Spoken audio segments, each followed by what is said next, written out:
What are the two best lenses every photographer should have in their kit? As an extreme sports photographer, I found that the most dynamic pair of lenses is the 24-70mm and the 70-200. And there's two reasons why I'd say that this is probably the most dynamic pair that you can get for any set of lenses. First, we're going to talk about versatility. They're an awesome pair because you have the wide angle of the 24mm all the way up to 200mm. It's also great that you're not leaving out any focal lengths between the 24mm all the way up to 200mm because it goes from 24-70 and then 70-200. So you're getting a huge variety, and I would say probably your best bang for your buck. But if we break down these lenses individually, I would say that the 24-70mm is gonna be your best lens that you want to get first. And there's a reason why. I really love this lens, and it stays on my camera probably 99% of the time. I mean, I will switch out lenses, but I love this lens because you have the wide dynamic range of the 24mm without a lot of bowing on the sides. The awesome thing is when you go in Lightroom, you can hit lens correction and it corrects a little bit of that bowing that you get with the 24mm. You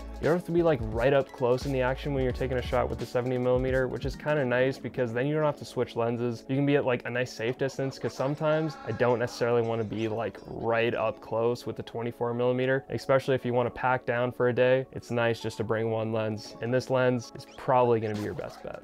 When you're starting out, sometimes you don't necessarily have the funds to buy two lenses right off the start.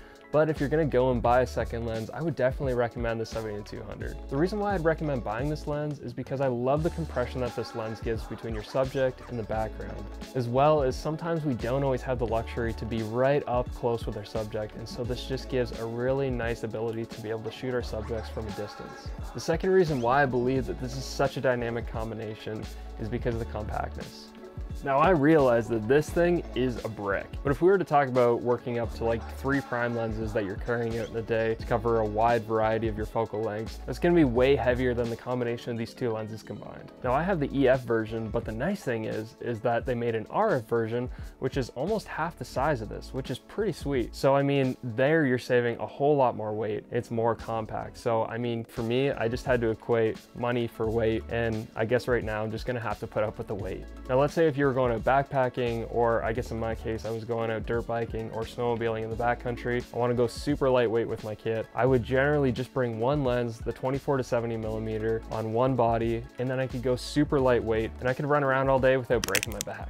That's why I love having the option of choosing just one lens or bringing them both. When you're just starting out, sometimes it's really hard to figure out what your shooting style is right away. And so the zoom lenses really afford you to be able to try different things and be able to experiment without feeling like you're sacrificing. If you like this video, subscribe to the channel. There's going to be many more videos like this, as well as you can find my work over on Instagram at jacob.wagler. Thanks so much for watching. Okay, peace.